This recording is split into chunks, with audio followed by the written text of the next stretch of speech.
On this week's episode, Josh wrestles the world to be the first fire pro. I stash away those goblins my grandmother gave me in the Elderstone, and we take an LSD trip to the Witch's Isle.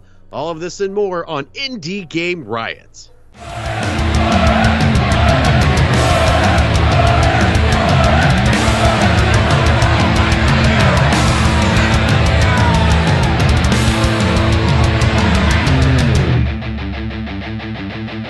Indie Game Riot!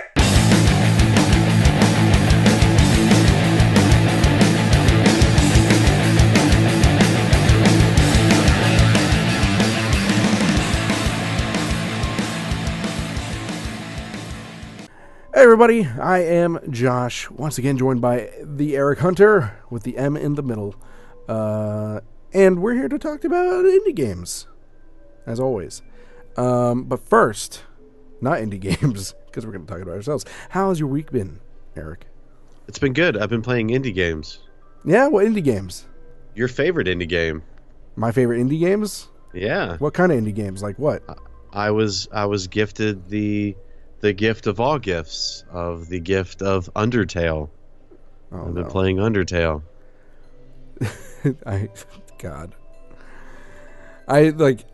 We're an indie game podcast and website, and Undertale is such a indie game. I agree. Notable indie game.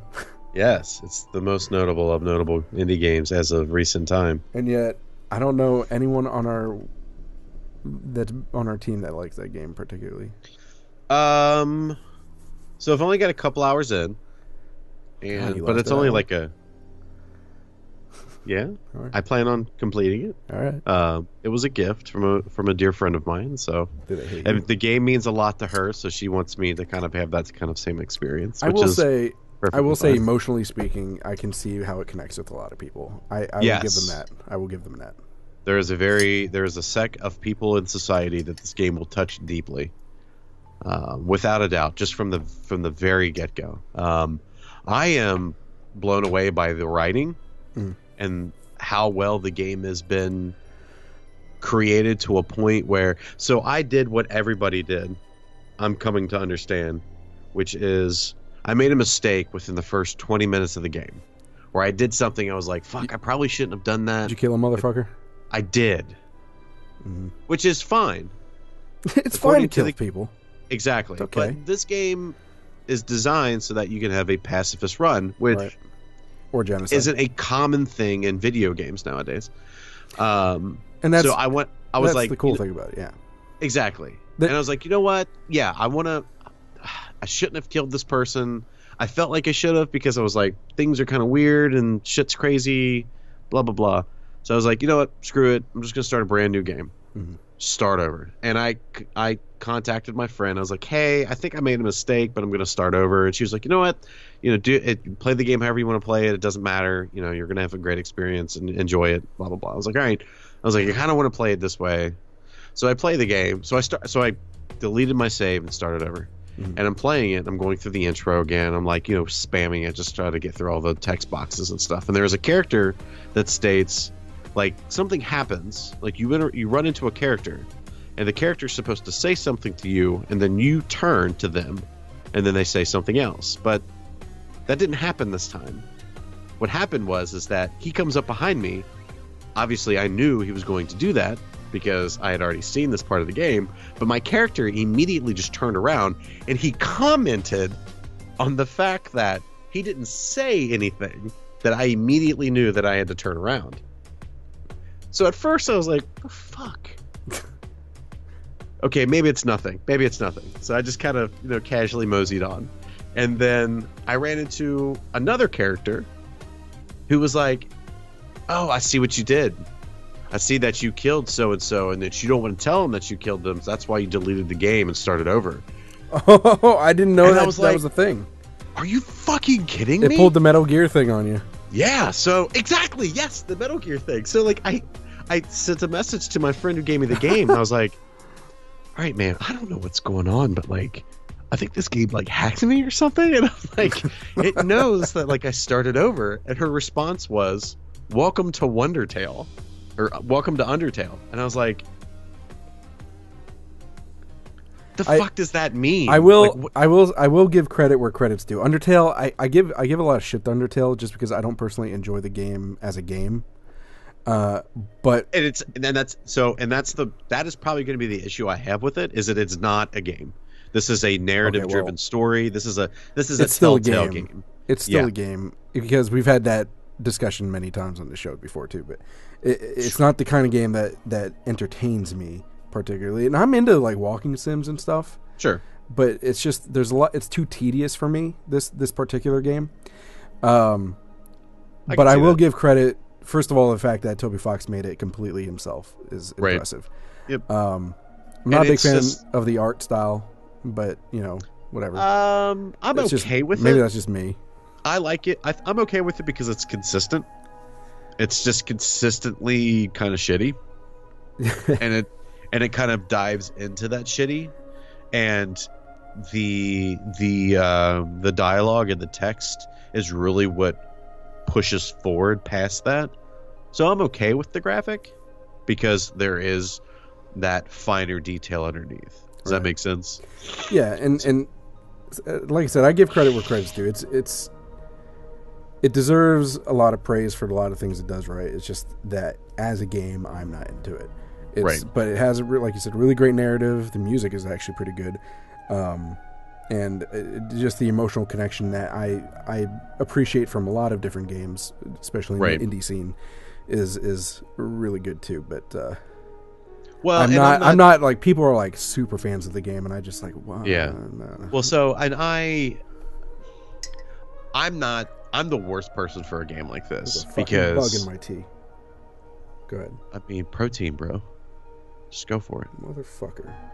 I'm not the perfect person for this game because the way that I judge media is different than other people. Like, I've never cried at a movie, or I've never, felt emotionally overwhelmed by a book or music or anything like that. Because to me, it's just all artificial shit that's supposed to entertain me one way or another.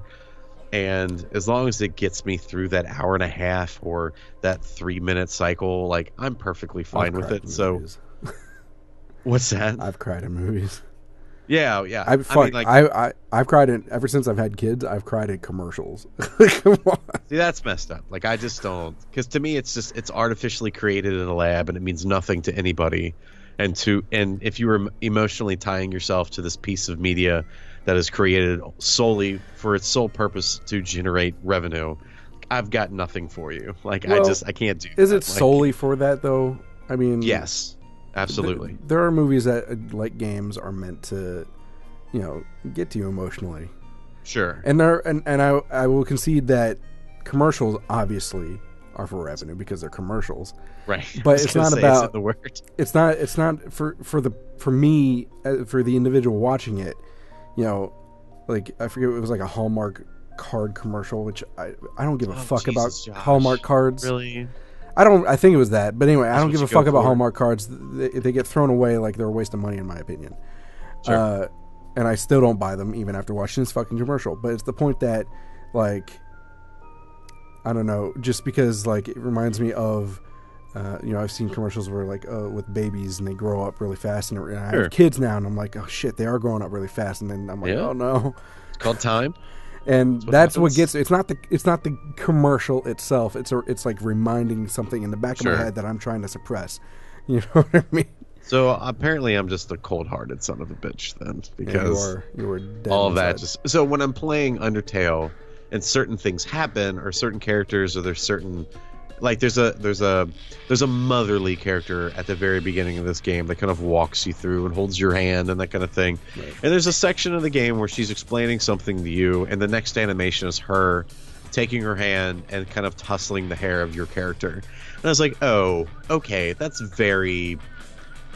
I get it now. I understand why people get so emotionally attached to this game and how they're, this giant bullhorn for people to play this game. Like, I see it now because there is that extra that you just don't find in video games nowadays because, unfortunately, or for lack of a better phrase, they have become a lot more commercial, and it's like you forget that there are people who are playing these games, and these people have emotions, and those emotions can be tapped into, and those emotions can be experienced with, and that kind of thing. So like I see those things, so I'm not like to the point where it's just like, you know, I'm a golem that's just trudging through the world.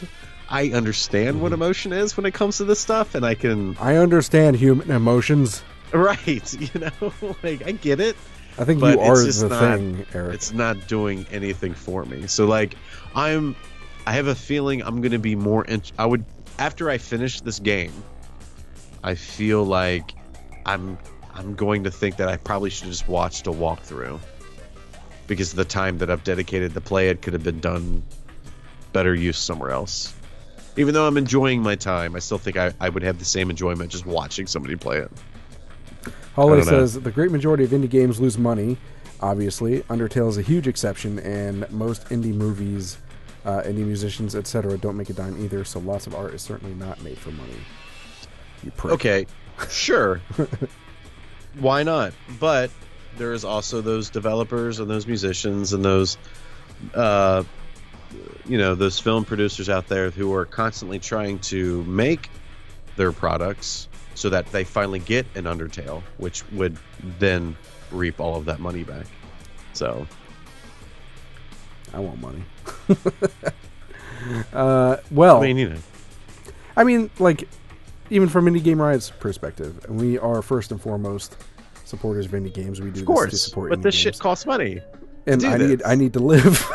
Yeah, like, I mean, you can't work for free, man. There ain't no such thing as a free lunch. And it's okay. It's okay to say that you're working for money. It's no big deal. You can work for revenue and also put an amazing product out there that helps people and guides people and makes their lives better. It's no big deal. This is a good transition for me, because one thing I'd like to point out that many of you are probably aware is that YouTube made changes. Oh, shit, yeah. This has been terrible. And after like 4 years, I think it's been, maybe even more, of me having a perfectly clean record for their community guidelines, uploading quality content, in my opinion. Quality in quotation marks. Well, I mean the show, but I think my other videos are right. The production value is extremely high. I don't know that, but anyway, no? All right. The point is that they are they're just booting me out of the partnership program along with thousands of others, millions maybe. Because you didn't hit those hurdles. Because we don't get 4,000 hours of view time and we don't have 1,000 subscribers. There you go. So that's no longer an option. And you know what's really fucked up is that I think I'm literally like $1 away from getting a check on Google AdSense. And wow. I don't know if they're going to pay that out. That's just gone. I don't know. Probably. That's what's messed up about it. So I'm angry not because of the money, because I mean it's not like I was making a shit ton of money from YouTube anyway, but it's the principle of the matter that pisses me off. Like, I'm getting punished for big channels issues, and not just me, it's IGR too, because that's where we host our videos. Not completely, because we have Twitch and the website, but anyway. It's just the principle of the matter that's fucked up. And like, oh, well, we did stuff for them too, like, Jake Paul getting kicked off of the preferred advertisement. Like, motherfuckers, yesterday. Like, he's not making a shit ton of money slinging his merch, like brainwashing his 12-year-old fan base. And okay, so did you see the same video I did then? H3? Yes. Yeah. So that was like, yesterday was a whole revelation for me. So it was the first time I heard about this Jake Paul kid, the terrible thing that he put on YouTube, and H3 and this guy named Ethan, of how like ingenious he is. I was like, this is a momentous occasion for me. Like, I'm finding all this new material. It's amazing.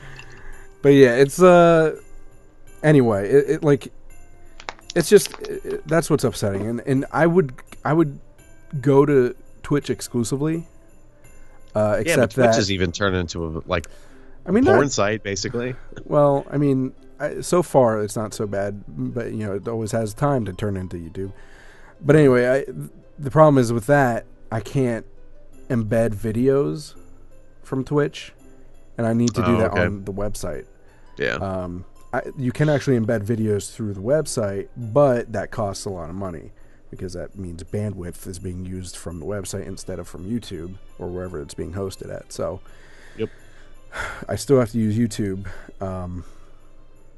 Like I looked in like Vimeo, but that's like basically like SoundCloud where you have to pay for, storage. Well, see, space I mean, and that's the other problem is that there's really no other boat to jump to. Like, well, so there's thousands of boats to jump to, but it's like YouTube is so up here, and everybody else is so down here. It's like, I mean, what's the point? Do you know what I mean? It's like.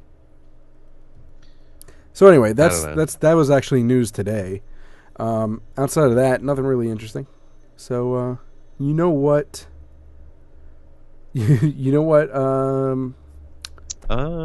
Is next? We should all take a little bit of an indie news injection to make ourselves feel better. Are you bored with the same old games? Yeah. Why, then give yourself an indie news injection. Thanks, Indie Games.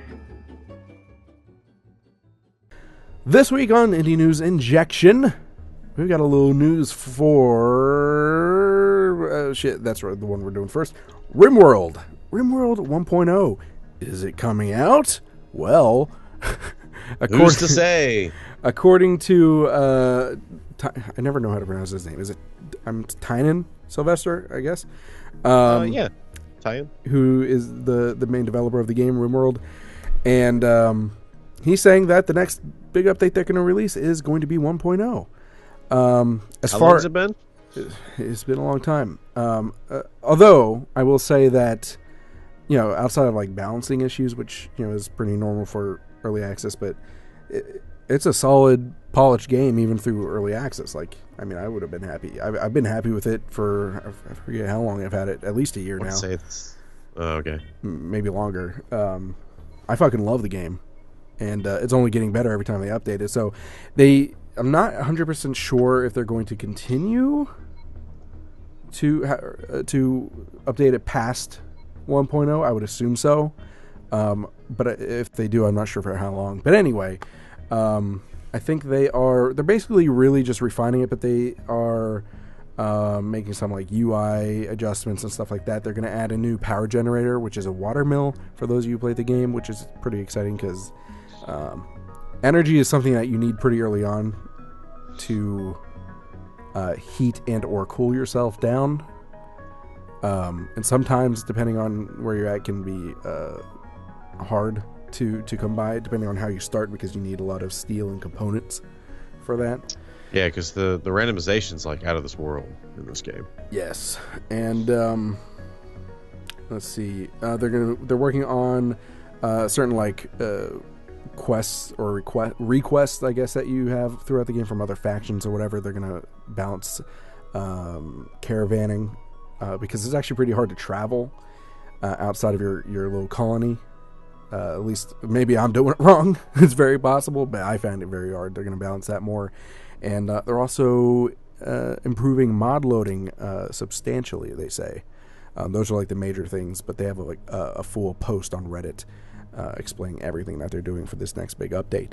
So, those of you who are fans of Rimworld, be excited. 1.0 coming soon. Boom. You take the next one because you added that. Yeah, I can take the next one. How about getting the government involved for knocking cheaters? What do you think about that?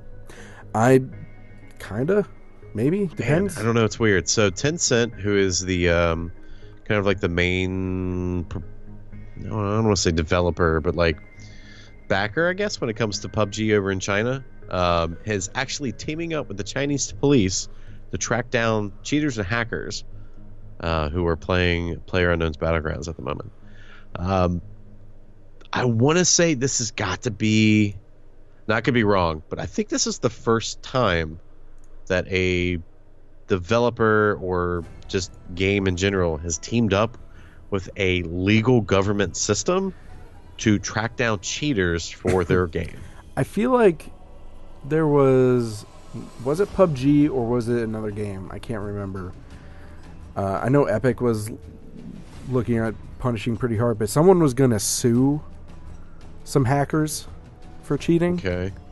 I don't know. I actually forget. I'm going to look it up while you continue this. Go ahead. So, the firm, Commitment, has allowed the Chinese law enforcement to open about 30 cases and make over 120 arrests for people just cheating in a silly video game. Okay. Those suspected are being accused of designing programs that give players an unfair advantage, such as bestowing them with X-ray vision or auto-targeting abilities. So back in October, it was last Epic. year. Yeah. No, Okay. this year. Last year because it's 2018 now. Okay. So back in October 2017, Epic, who makes Fortnite, sued.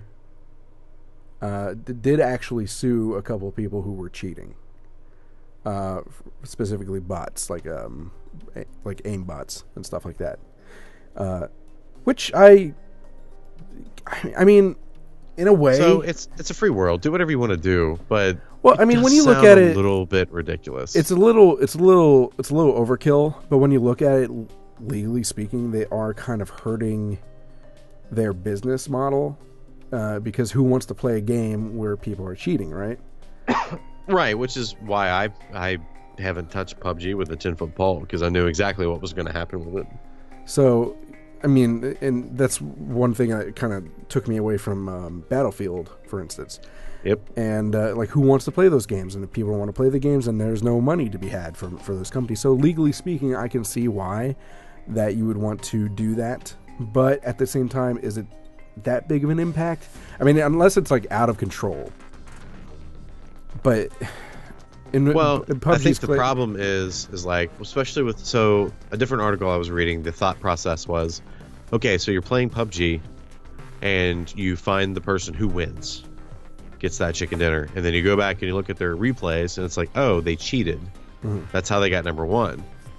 Well, if I'm going to become number one, I need to cheat, so I need to find these programs, and then it builds off of this weird, crazy like contraption of people who are so wanting to be number one that they're willing to cheat at a silly video game just to get an imaginary chicken dinner, So yeah, I mean, if looking from that point, it is stupid for people to even cheat in the first place, because unless there's not like money on the line, it's just fucking. It's all bragging rights, right? And really who I don't know about anyone else, but hey, who goes like, hey man, I just won a round of PUBG. I mean, like, hey, man, that's exactly what I do. That's cool. I mean, that's really as far as it goes, right? Like, hey, man, good job. That's pretty cool. Yeah, and then you go on about your life. And that's it. So is it. But it is probably overkill. And PUBG has been known to, like, do mass banning and probably over-banning, like with the banning Twitch streamers for stream watching or what? Yeah, no, people who watch like streams. Yeah. For stream watching, it's like, well, I mean, like, you're the one streaming it. Like, I mean, what do you expect? Although there is a lot of lag. So there was I can't remember who it was now. Maybe it was it was Valve with Team Fortress, but they got to a point where there were so many like cheaters that rather than banning them, they just put them on their own server by themselves. They're just all cheating each other. Yeah, so they were all. I want to say it was Team Fortress 2. I could be wrong. But there was a developer that was like, you know what, we're so sick and tired of like trying to ban these guys and like trying to stop like these assisted programs from being used and created on our games. We're just going to push them onto a server all by themselves. So it's like you don't even know it. Like, I think it was streamlined to a point where if the server thought you were cheating, they just immediately pushed you to a cheating server, and then like you were stuck there. That's actually pretty funny. I mean, it sucks if it mistakes you for a cheater, but that's pretty troll, and it's fantastic. So, good job, Fortnite. And PUBG, maybe you can do that too. That'd be pretty fantastic. But to finish this up, it is in China, and they're kind of known for hardcore. What's that supposed to mean? They're known for hardcore that's really legal consequences. That's really Really what? That's their government, man. No, it's no. I'm just saying, they're pretty hardcore over there. So that's how it goes. You know what else is happening? Not in China, as far as I know, but it could be. Could be starting a riot. Yeah, starting a riot.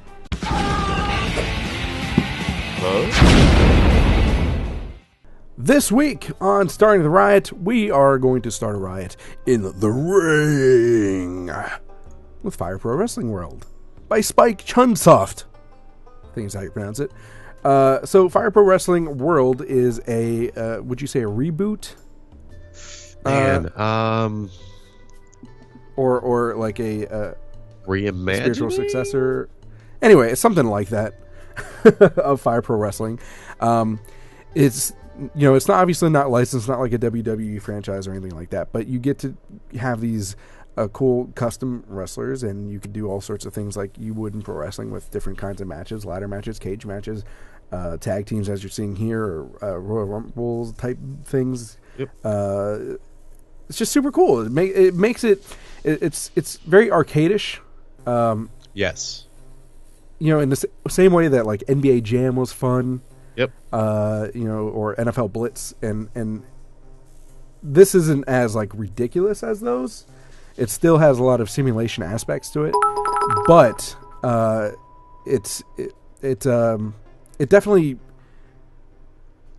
has, in the same way that like Street Fighter feels like arcadish. You know what I mean? I guess you could technically call this a fighting game. I guess. I mean, it kind of is. It's like fighting and sports simulation. Simulation. I don't know. Simulation is what I'm trying to say. I was going to say, where are you going with fighting? Yeah. I don't know where you're going with that. But, no. So this game is. This game's like what, 10 years in the making or something like that. Like, I remember hearing about this game like forever ago. Well, I mean, how long? I feel like it was like 10 years ago when the first one came out or something like that. It's been forever, but the whole idea, from my understanding, the initial idea of this entire game was like, how can we do everything? Like, how can we make it so everything is in this game? So like, the whole customization. There's like, they talk about how there's over 1,000 moves, tons of customized belts, personalizing rings, mat logos. Like, the game is designed to be whatever sandbox you created with the, like wrestling figurines as a kid. Like, this is that game for you, which is awesome. Right. I think one of the biggest pros I've seen in a lot of reviews that people appreciate, and it seems like it's really taken off nowadays, is the customization aspect of it. Right. What if this? It looks like someone made like Ronda Rousey or something like that.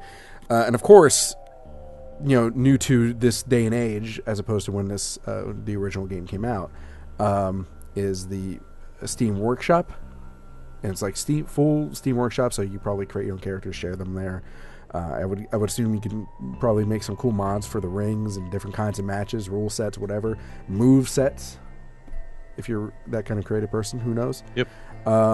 So, if you're a wrestling fan, if you're just a arcade kind of game fan, if you're a simulation, why do I keep saying simulation fan? I don't know. Or the other fan that I was going to say but can't think of now. This game's for Just you. like a regular, like, circular fan, like a box fan. I'm going to leave it to you to look on Steam from now on, because I can never have that open. Because it messes everything up. Steam open 24/7. Yes. No, this game appeals to me as somebody who was a big fan of wrestling back in like the late 90s, early 2000s, when there was actually different factions of wrestling. It just wasn't the WWE owning everything under the sun. Like that, and you're playing those games on like the Super NES, the N64. Like, this is the game for you, for sure. Right. Sorry, the video's having buffering issues, so the stream's not freezing. It's just YouTube. Fucking disagree. YouTube ruining my life. Whoa. Anyway, any last words about Fire Pro Wrestling World? It looks really good. You should play it. I think this is the first true sports game that we've featured on this show. Oh, really? Yeah, I think Like, so. ever? I think so. Oh, weird. I'm trying to think back, and I mean, outside of maybe like, I feel like maybe we did like something like that was like close to Happy Wheels, but it wasn't Happy Wheels. But that's not really sports. That's like as close as it got. And you know what's interesting? Last week was the first time we put on like an anime style game, dating sim thing. Oh yeah, the Doki Doki. We're opening. Sure. We're opening our. Orders. Sure. It's $29.99 on Steam. Riders Without Borders. We're the new charity. Oh, that's weird. Don't do that. Anyway, You know what else we can share without borders? Peeping. I was going to say our peep show. Yeah. Peep show.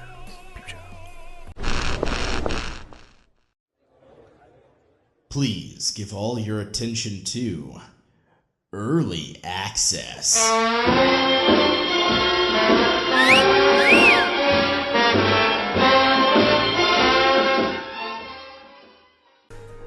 This week on Peep Show, we're talking about Goblins of Elderstone. By, believe it or not, this dude's name is Lost Goblin. Oh, they're so lost. It's a lost goblin that made the game Goblins of Elderstone. Because they had to build their own city. Yeah. So they were no longer lost. Like City in the builder. city building game. Yes, go for it. Go for it. No, go for it. Go ahead. So it's a goblin tribe simulator. Nurture your tiny clan as it grows to stand against the other races and even the gods. Rule over the chaos. Feed your growing goblin war machine by raiding dungeons and villages. So I can't think of the name of the game, but I feel like it was a Peter Molyneux game.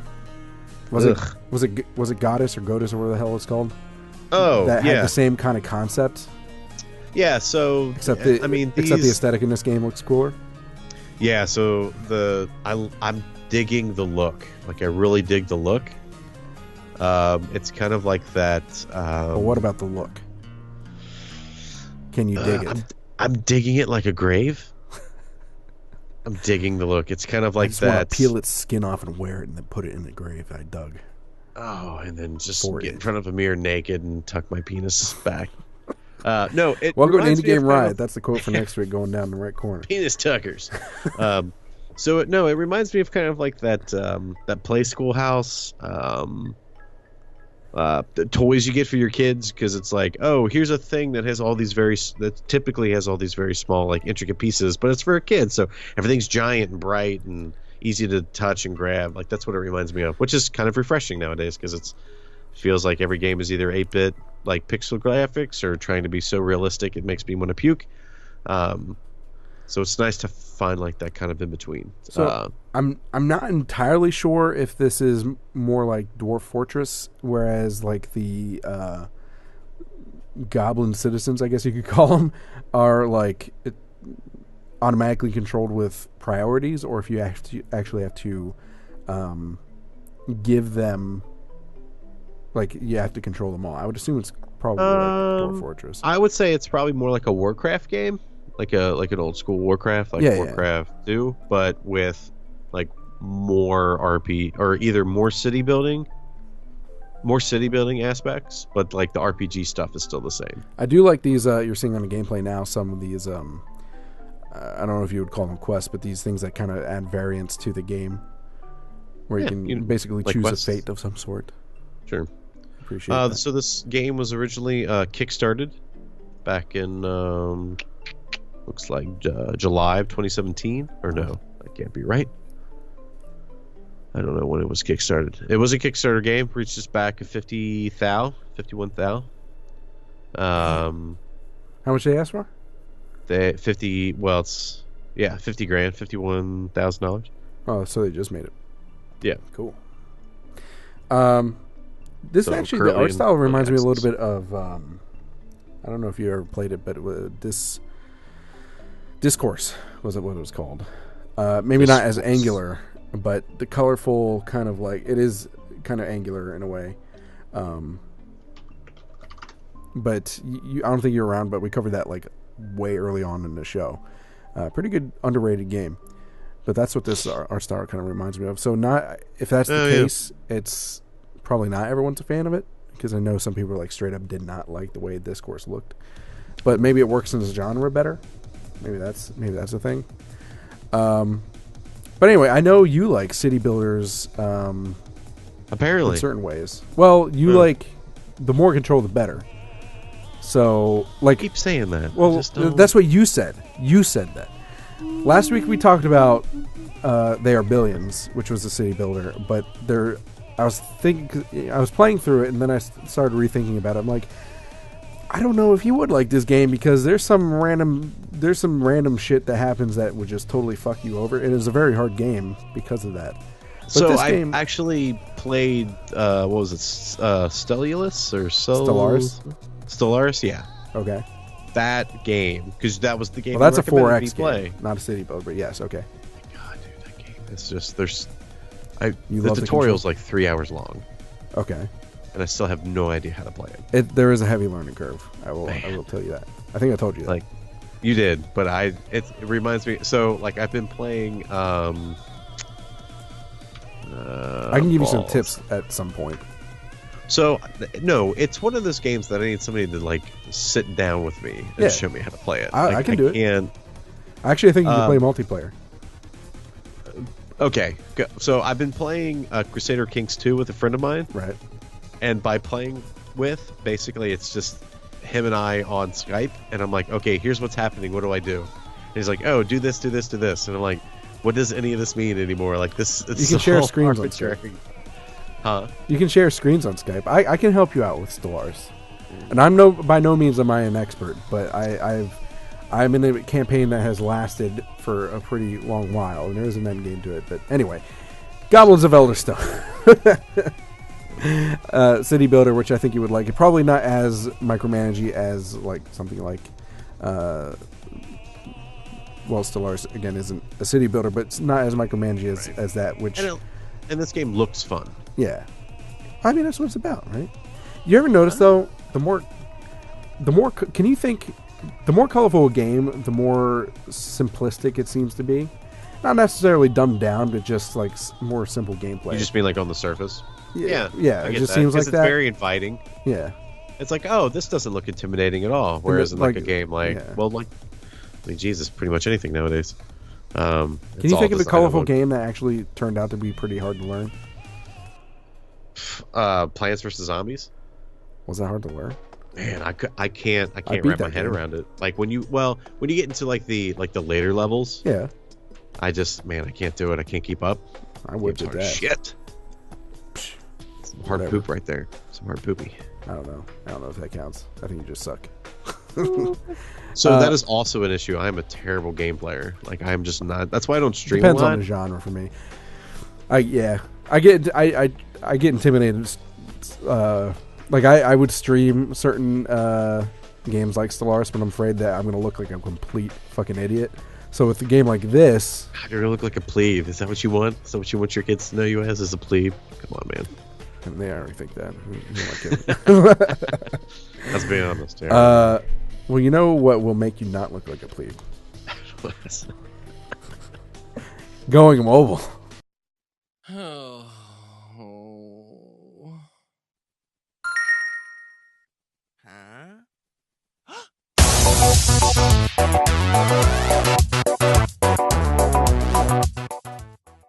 This week, Going Mobile.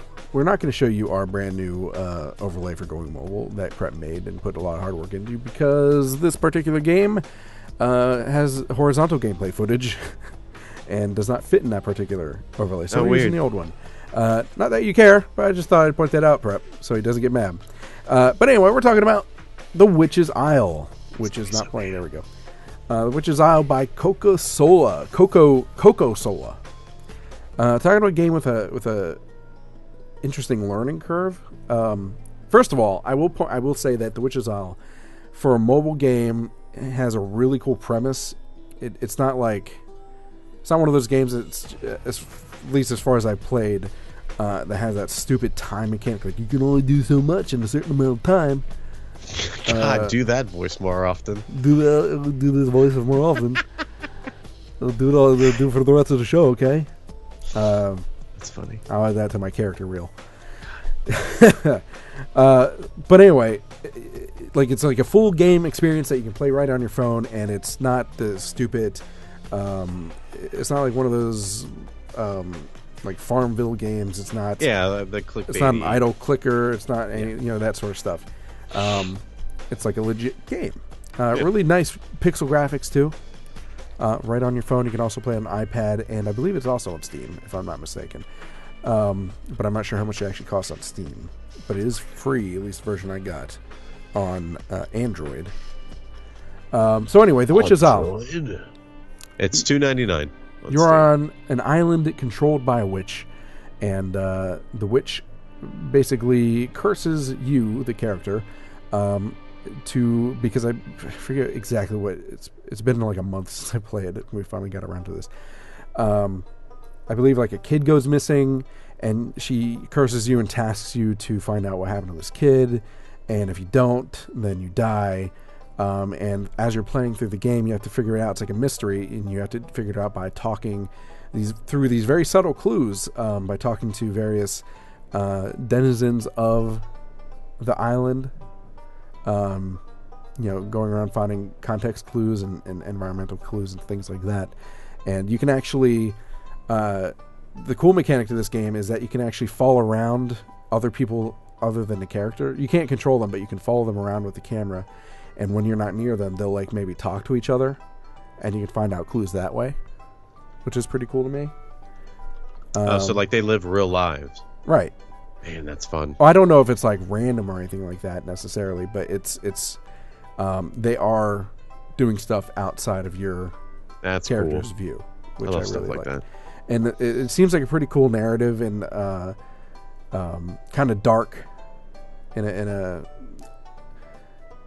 dark in the same way that maybe I'm trying to think of a good comparison. Doesn't really matter. It's dark is the point, because everything is ruled by a witch, which I guess tends to happen unless you're a good witch. Who knows? But generally, if you're cursing someone to die to find a kid, then you're probably not a good witch. Yeah. I mean, why not just find a kid yourself? And it's an island, so I mean, you're kind of inviting yourself into this situation. Yeah, because if you're on an island, you're bound to get cursed by a witch. Let's be real. Yep.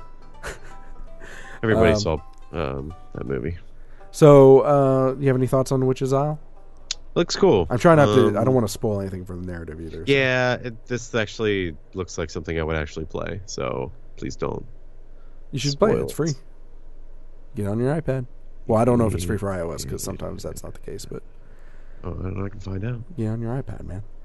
Well, while you're finding out, I think that's pretty much all we're going to say, because that's a nice, short, and sweet segment. What happened to the music? Hold on. Oh, there it is. Is that music? While you're finding it out, we're going to go ahead and end the show. It is the end of the show. Yeah, it's free on iOS. There you go. Download it. It is the end of the show, and some ways that you can help us out. If you enjoyed what we do, you can, of course, go to patreon.com/Indie Game Riot and help support us there, especially with the whole... not that we made a whole lot of money from YouTube, but, I can use that as a sob story. But now you're not going to make any money on YouTube. Huh? Yeah. So now you're not going to make any money on YouTube. Or, as you saw earlier, from our very kind Firebomb Zero in chat, who gave us some 500 bits on Twitch, is also very helpful and appreciated. And, of course, you can subscribe on Twitch, especially if you have that sweet Prime account. You get one free subscription. Other ways you can help us out non-financially is by emailing us games, people to interview, news stories that are indie game related, all to contact@indiegameriot.com, or you can just tell us on our Discord or maybe on Twitter @IGR Podcast. Tell a friend. Tell a friend. Tell them how fun we are. We've got indie games, and we games. tuck our penis is into between our legs. Only all on for occasion you. That calls for it. Just call 1-800. I don't have a phone number anymore for Tuck this that show. wiener. Tuck that. I'm afraid to actually go somewhere, so don't. I'll do a Google search real quick. See what we can find. I don't know. I don't know if we actually. I don't think there's a Discord command on the thing, but we do have a button below the stream, Firebomb. If you would like to join us there. So I just Google search Tuck Dat Wiener. Yeah. The first thing that shows up is believe it or not, a YouTube video about how to tuck your penis back. Is it from Nepal's? No, it's from some chick who Oh, looks like because she would got know. hit with like a frying pan. Well, she's known as Princess Jules. Indie Game This Riot. video alone has Insulting. 1.5 million views. I'm not. There's so many things wrong with what's happening now, so I'm going to move on. And anyway, thank you so much for everyone who stopped by the live stream. Of course, for those of you listening to the recorded version, we do this every Wednesday at 9:30 p.m. Eastern Time. That's the only time zone that matters. Gatekeeping. Any last word? Oh, one more thing for last words is that once again we have new content from Hulle, who's in chat, aka Vance. It's all centered on our Discord, but we will be streaming the discussion at the end of the month. Every last Friday of the month, there's a discussion where people are welcome to join on our Discord video chat room. And basically it's called Indie Fireside, and we may have a logo very soon here. I saw some examples from Prep. Thanks again, Prep. And basically Vance picks out a game, or we pick out a game every month that's $10 or less. So we're trying to keep it cheap so everyone can afford it. And if you can't afford it, you can always let us know, and we can try and help you out with that, because we want as many people to experience the game as possible and discuss it in depth when the time comes. And of course, you can discuss it throughout the month in our Discord channel as well. So, Indie Fireside, join that. This month is Snail Trek, the Snail Trek series. Each game is 99 cents, so I think there's 3 out currently, so that would be $3. And go check it out. How about you, Eric? Any last words?